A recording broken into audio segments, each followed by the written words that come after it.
views expressed on this broadcast of Step by Step Towards Emotional Sobriety with Dr. Alan Berger do not necessarily reflect those of Take 12 Radio, KHLT Recovery Broadcasting, or our affiliates. Take 12 Radio and KHLT Recovery Broadcasting are not affiliated with any particular 12-step fellowship.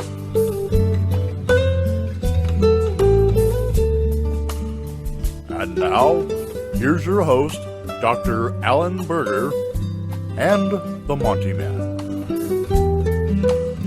Well, welcome friends and family, all of those of you in recovery, those of you tuning in, family members, advocates of, and perhaps some of you who should be. Welcome to another fine episode of Step by Step Towards Emotional Sobriety with our friend, Dr. Alan Berger. Dr. Berger, where are we talking to you from this week? Well, I am out at the beautiful Palm Desert in California, and I'm out here working with the great clinical staff out at the Betty Ford Center. At the Betty Ford Center. And you've been doing quite a bit of work at the Betty Ford Center. You know, what you do is very time-consuming. It's exhausting, but, boy, the benefits are just really endless, aren't they? It's incredible for me, Monty, to see the staff, get that spark, fanned so it starts to burn bright again. And the excitement in the clinical team at the Betty Ford Center is just starting to hum. And what that means is that patients are going to get better care. I mean, right. One of the things that I believe in is that, when I'm excited about what I'm doing and somehow I communicate that with the people I work with, it's infectious, man. That excitement just inspires people to, it tweaks their interest, so to speak. You know what I mean? It really stimulates their interest in finding some new path for themselves. And so I'm just loving the work I'm doing out here, and I'm loving our show, man, on emotional sobriety. Well, I am too, and we are going to be talking about Smart Thing number 5. Tell the folks what book this is from. Well, this is the book I wrote on emotional sobriety called The 12 Smart Things That Your 12 Smart Things You Can Do When the Booze and Drugs Are Gone. And as you and I know, Monty, is that when we put the plug in the drug, when we stopped using, that was important, but that was just the beginning of our recovery. Right. And our recovery has a lot to do with learning how to deal with life on life's terms. And that's something that I was so poorly equipped to do. I never developed the ability to do that. And I see so many other people struggle with that.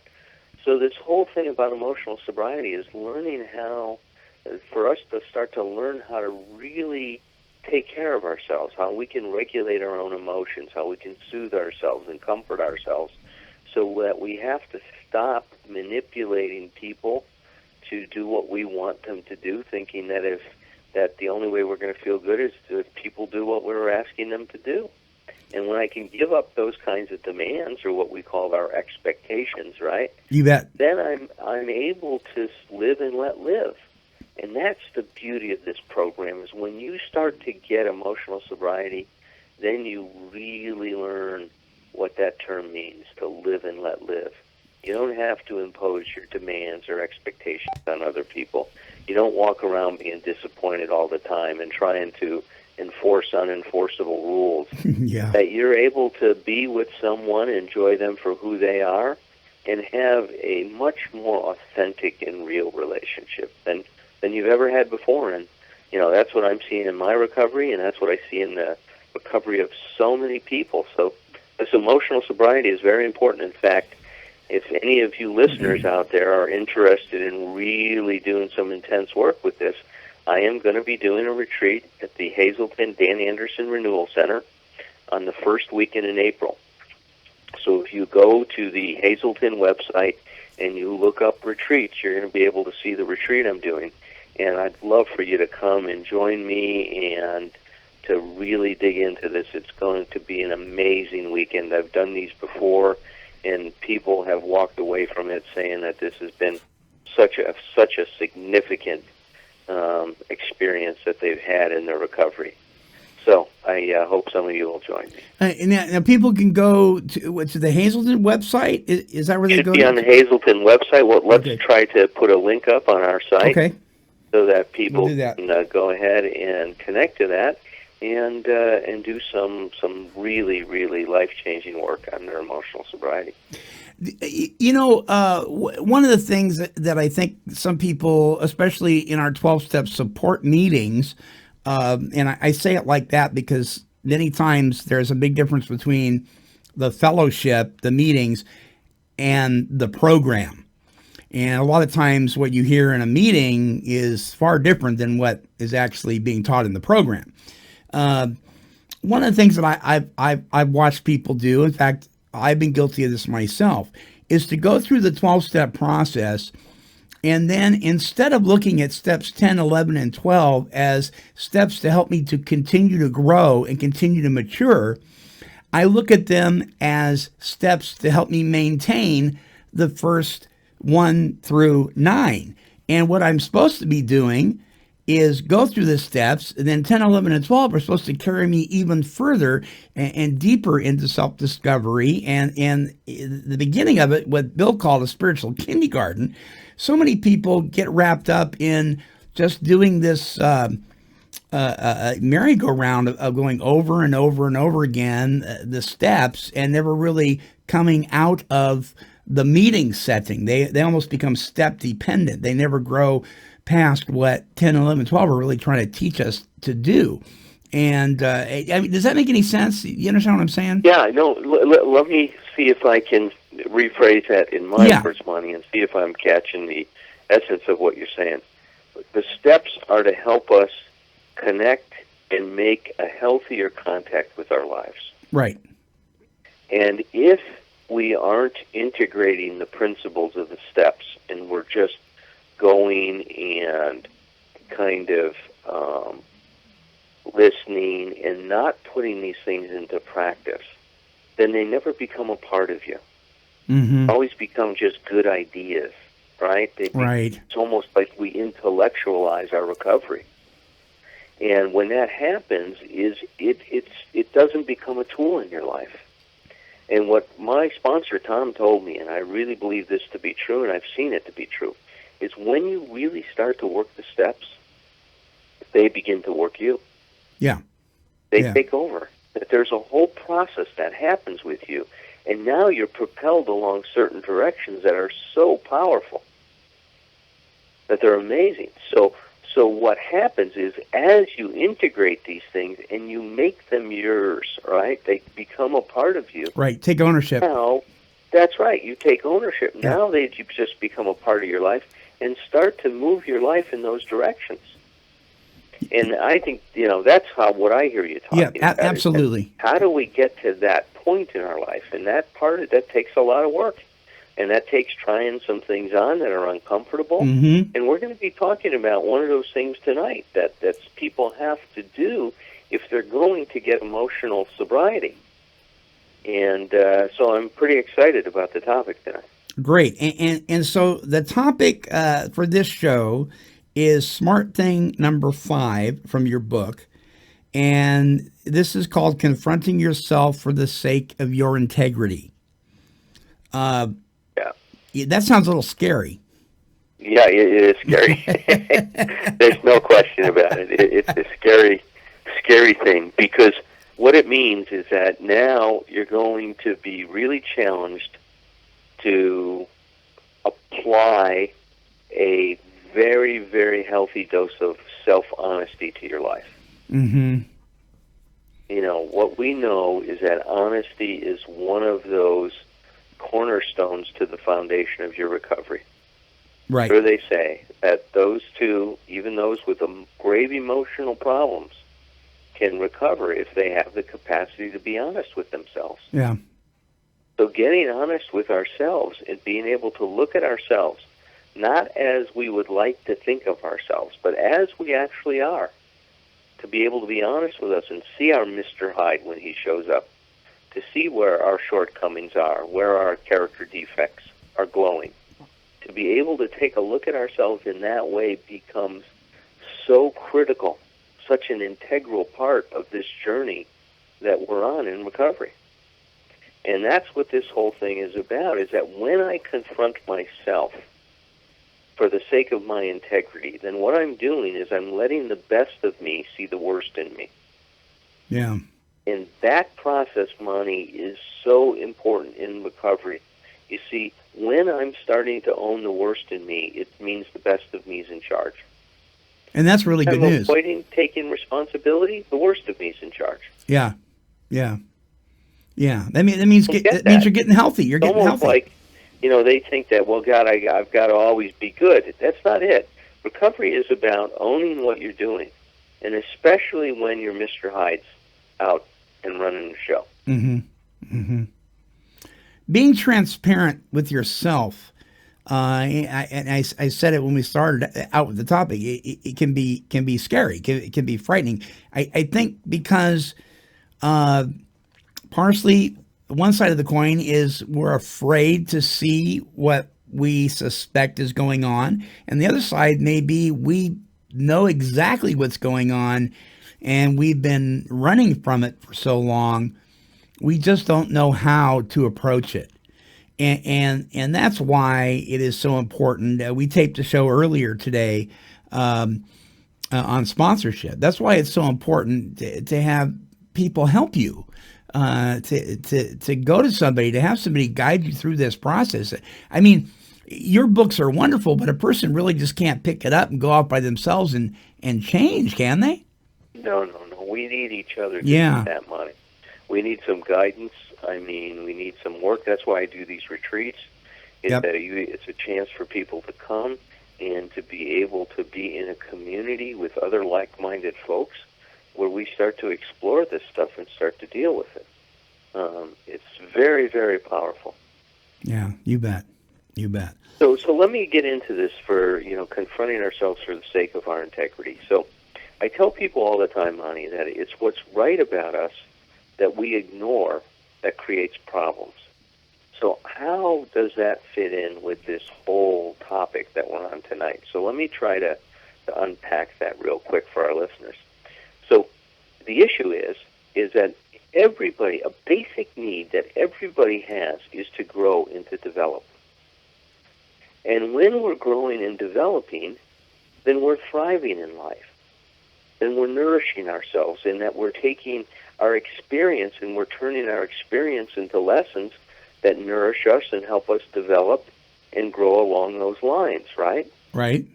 Well, as soon as I try to live up to a concept of who I think I'm supposed to be, and this concept in my books I have called the false self.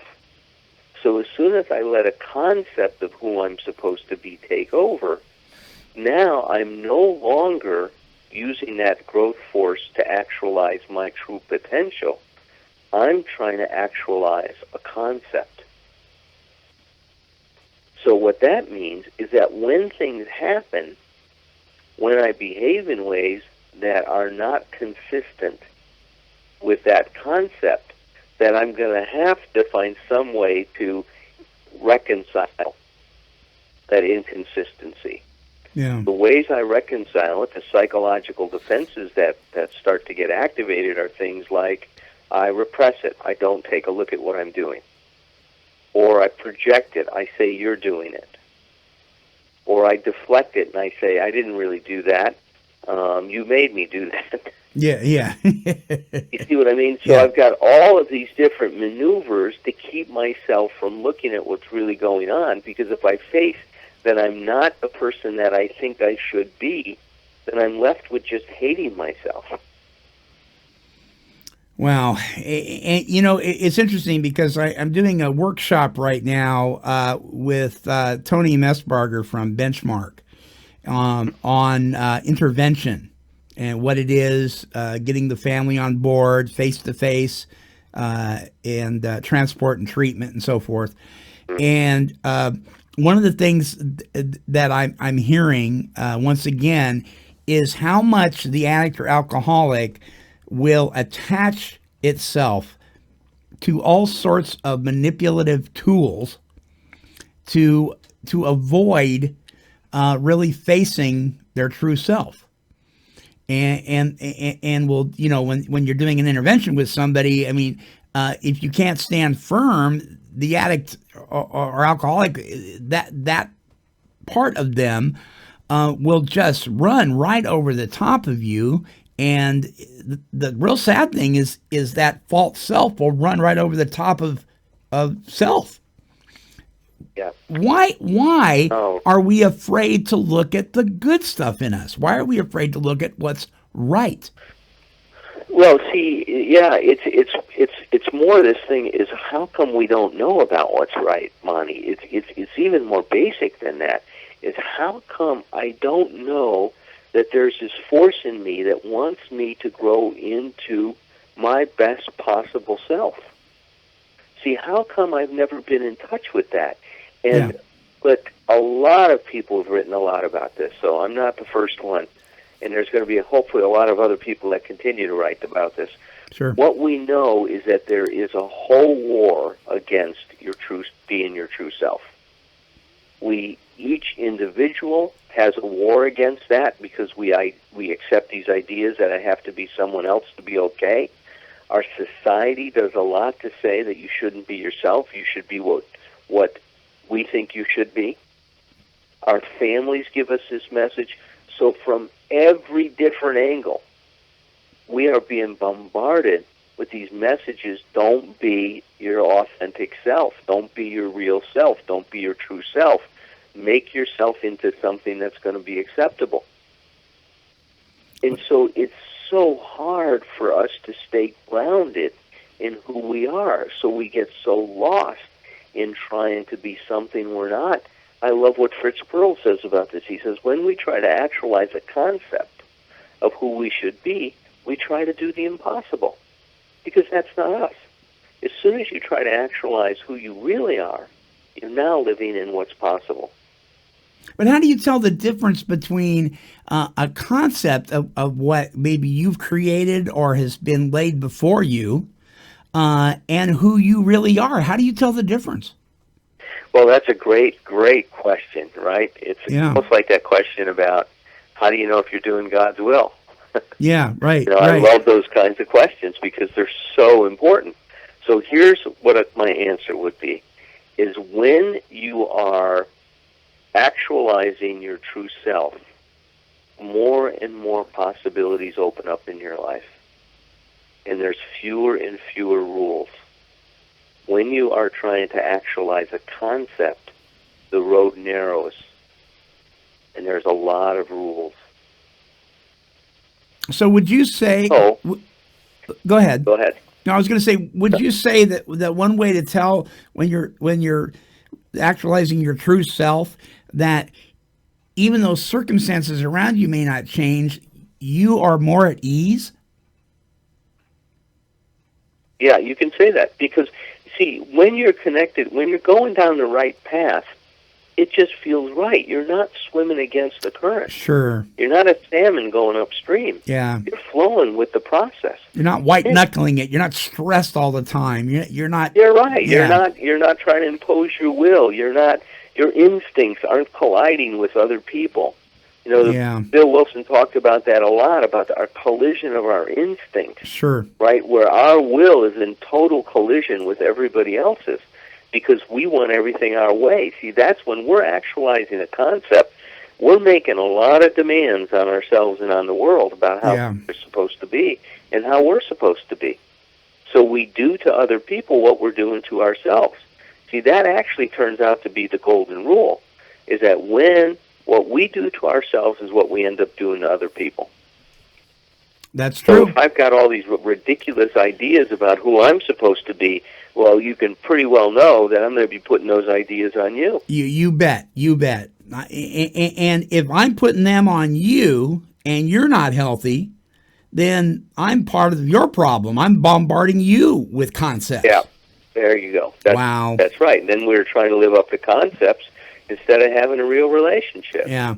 And let's get rid of all these concepts and let's, in a healthy relationship, I don't have any rules for how you are. You can talk to me any way you want to talk to me. You can say to me whatever you want to say.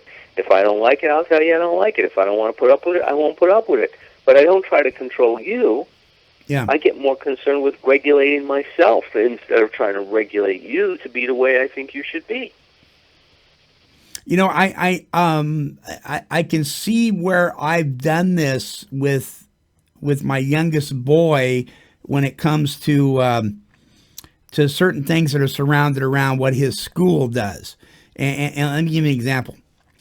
And folks may not think that this is what you're talking about, but I think it is. This is one way, and it's really camouflaged. It looks like concern, but really it's about control and trying to fit things the way I want them to fit. This is what I'll say.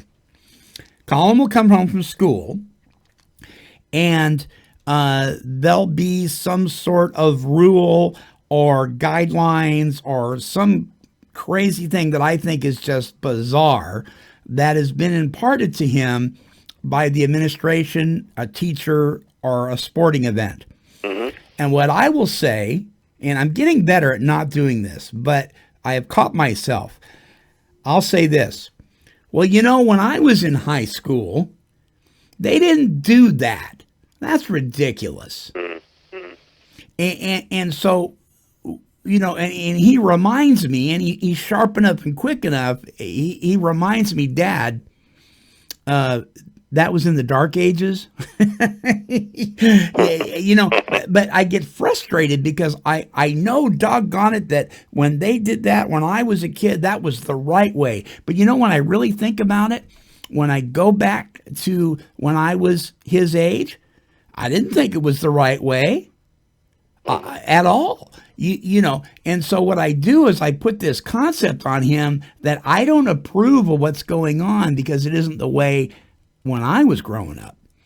And kids need the approval from their folks, you know. And so what it does, it comes across to him like I'm judging him. Mm-hmm. Does that make That's sense? Right. Yeah. It makes total sense. See, yeah. So you're playing your experience on him, right? You know, and what that does is that separates you from, you know, experiencing him and the experience that he's having. Yeah. It also tells him that something's wrong with the experience he's having. Right, and there really isn't. There isn't. No, it's his experience. It's not yours. He's going through his life in his way. You went through life in your way. Sure.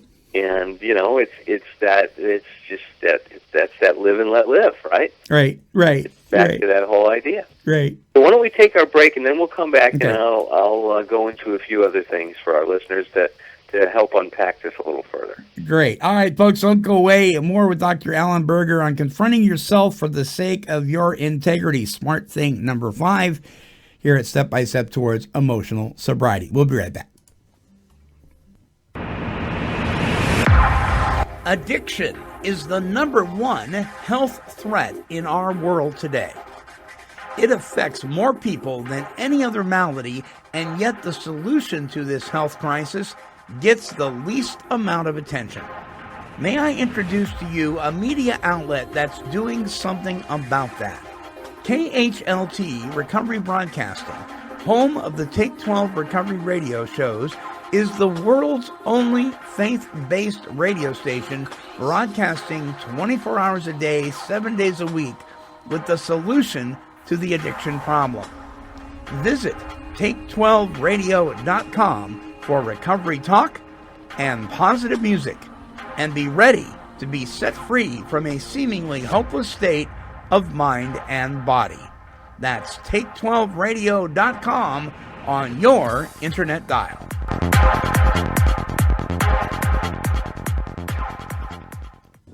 My baby boy was a very good sleeper. He would nap in the morning and nap again in the afternoon, so my routine became that I would drink the first half of the time I expected him to sleep so that I could pass out the second half. Even during my pregnancy, knowing that it might be harmful to the baby, I could not stop drinking. The fear of any harm to that child was not enough to make me stop. Sometimes I would try to go to the park with him, but I was becoming really fearful of people finding out what a sick person I was. Today, since I joined AA, I don't have that sensation anymore at all. I have a purpose in life today. I know who I am. I know where I'm going, and I feel good about it. I can be a mother to my child, and I can be a wife to my husband, and I couldn't be any of those things when I was drinking.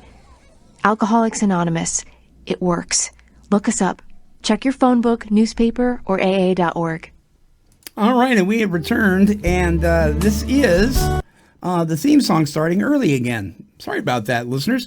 This is Step by Step Towards Emotional Sobriety with Dr. Alan Berger. We are talking about Smart Thing number 5 from his book, Confronting Yourself for the Sake of Your Integrity is Smart Thing number 5. And by the way, you can get Dr. Berger's books by going to abphd.com. You can also go to amazon.com. You can follow the links here at Take 12 Radio. That will take you to that. And a reminder, the first weekend in April it is the Hazleton event. We're going to have a link up there on this page to that if you would like to attend and share with Dr. Berger. Who else is speaking at that? Well, it's going to be me. They're going to get a whole weekend with just me. Just you? Wow. At some point down the road, hopefully it'll be a you and me, Monty, doing some of those. Maybe we'll do one up in Oregon in your backyard. But this one, they're going to get a whole dose of Dr. Berger for the whole weekend. Well, that's really cool. That's really great because, and there's nothing wrong with a weekend of several speakers, but it's really a treat when you can focus on one person, when you can focus on what they're teaching and what they're sharing. That's a real treat. So thank you for doing that, and folks, I encourage you to register for that. All right. So let me tell everybody about another thing that they can sure enjoy. Yeah, you bet. A lot of fun that's going on at Hazleton in their social community, right? Their social networking, and it's on http //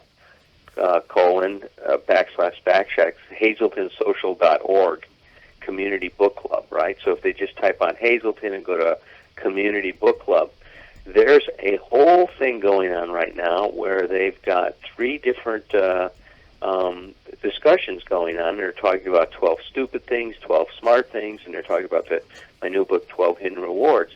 And what's going to happen is that on March 29th, I'm going to read all of these different posts. People are posting things that they've done that are stupid things and smart things and some of the rewards they've experienced from making amends. And I'm going to select the winners, and they're going to get a free set of my books. Hey. So, and then we're going to be on the air live with them on March 29th. So go to Hazleton's website and check this out. It's really a lot of fun. People are having a lot of fun sharing things, and you can join us on Twitter.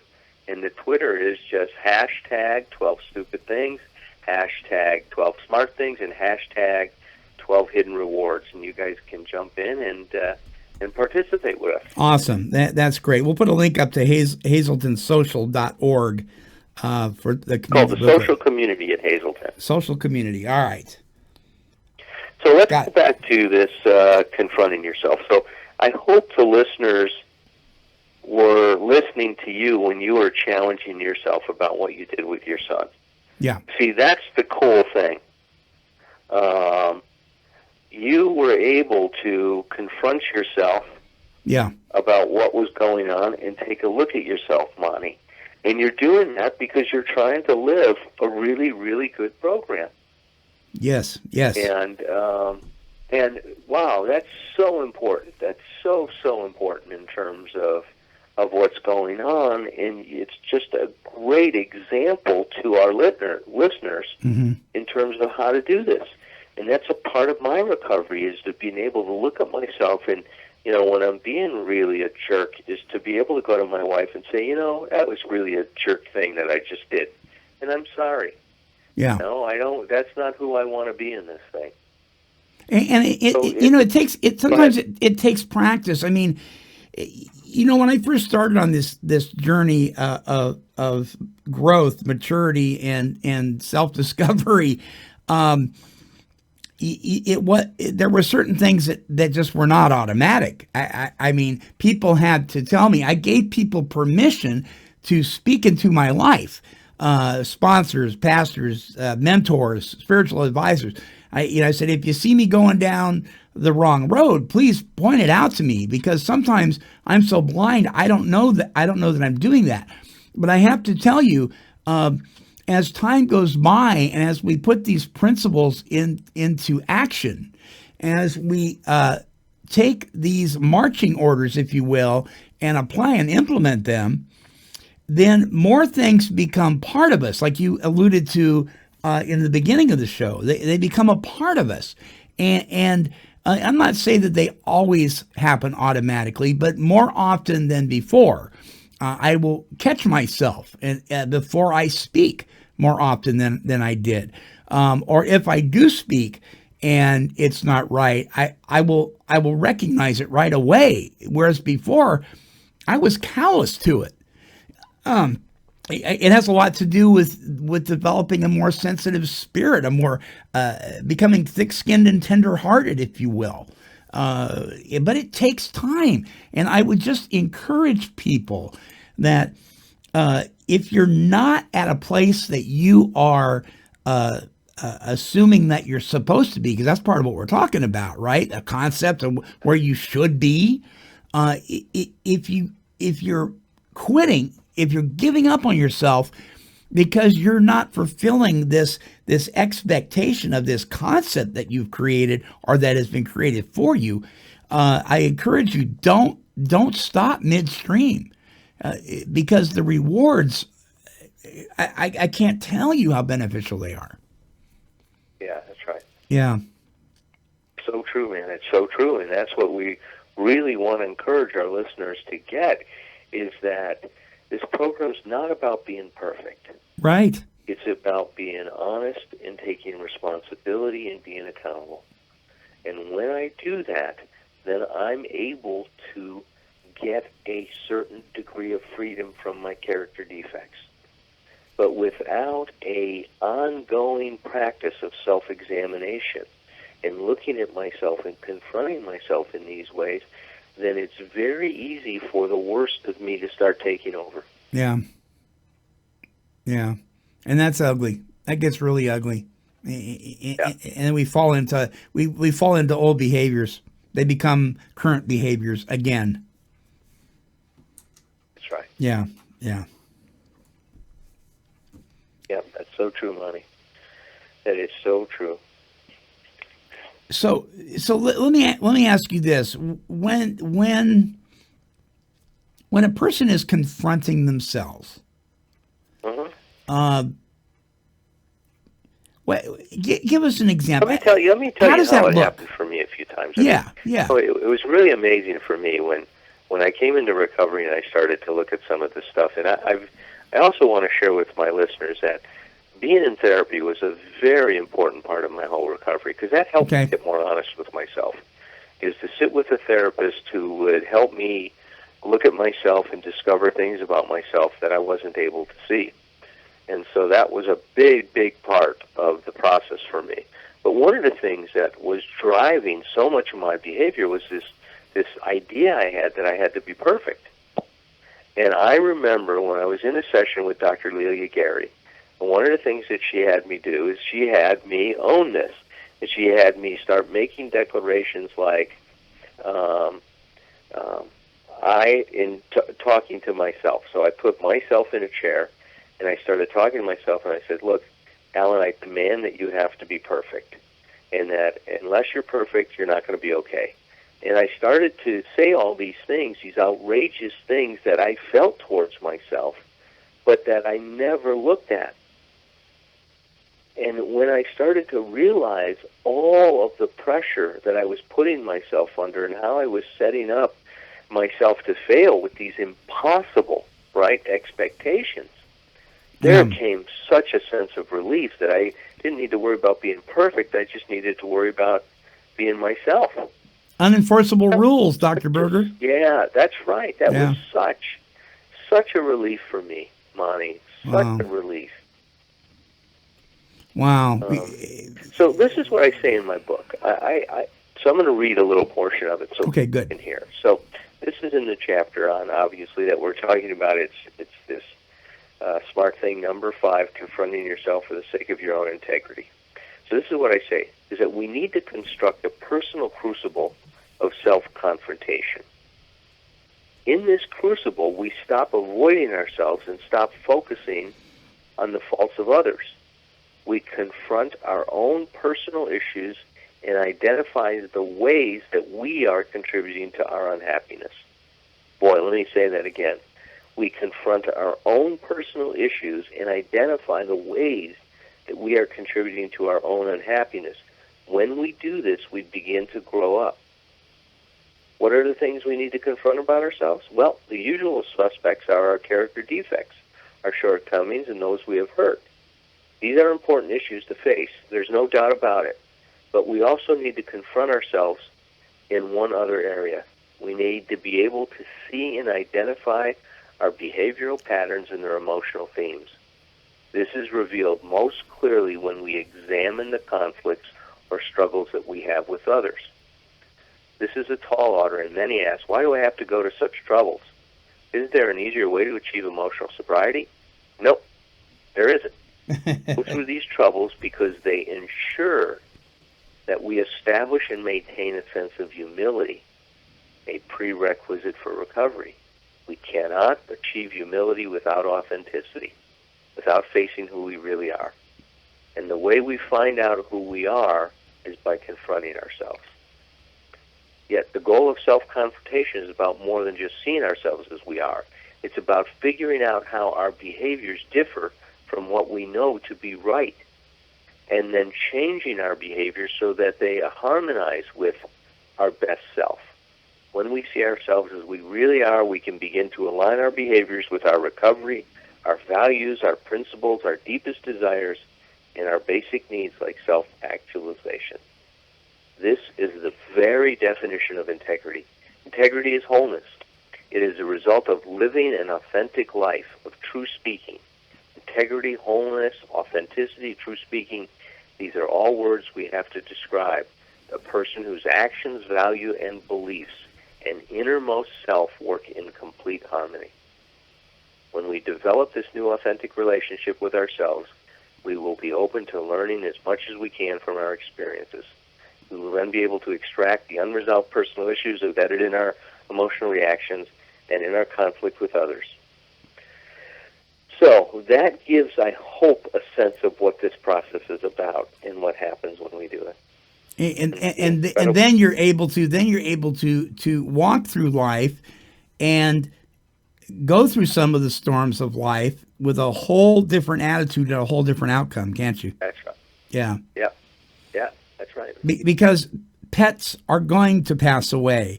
Loved ones are going to die. People are going to offend you. People are going to do things that hurt.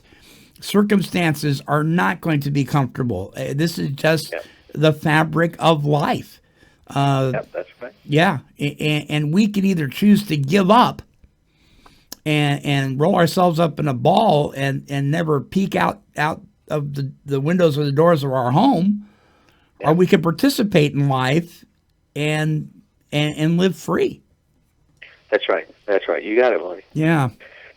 So listen, our next show is going to be in a couple weeks, and it's going to be on Smart Thing number 6, and that's stop pressuring others to change and instead pressure yourself to change. So it's going to be a fun show, and you never know, we might even get a surprise guest, so we'll see. Stop pressing others to change. Oh, come on. I don't want to stop doing that. I know. God, if they would only do what we want, we'd be okay, wouldn't we, huh? But don't you know, if if everybody else just changed, I'd be all right. Isn't it funny that when we live like that, and even when people do comply, it still isn't good enough? Right. Yeah, because something else is going on. It isn't about what they're doing or not doing. It's about how we are reacting to all that. All right, so great stuff. Confronting yourself. You know that word confronting. It sounds scary, but it's really one of the healthiest things a person can do. We talk about it in our 4th step. We talk about looking at our character defects and all that kind of stuff. But I would just encourage the listeners. that if you've gone through the 12-step process and you're still feeling empty, that maybe there's more to learn. And I know I sure am learning a lot more. And thanks to Dr. Alan Berger for doing this show, I continue to grow in my life, in my recovery, and in my walk with other people. Thank you, Dr. Berger, so much for all you do. Well, thank you, Monty, and right back at you, brother. I love you, and I love the service that you are to those of us that are trying to find a way out of this mess that addiction creates in our life. Yeah, you bet. All right. Don't forget, in 2 weeks, we're going to be talking about stopping pressuring others to change and maybe pressure yourself to change. Yeah, that's not a lot of fun thinking about, calling ourselves on the carpet on some stuff. But I'll tell you what, folks, it is well worth it. It will do you well.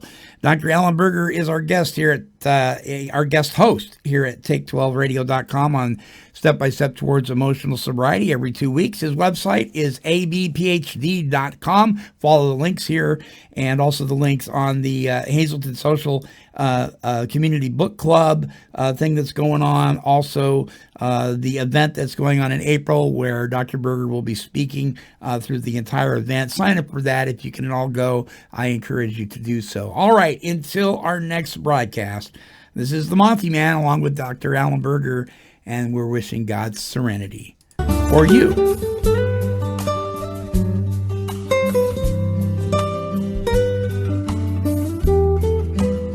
This has been a broadcast of KHLT Recovery Broadcasting.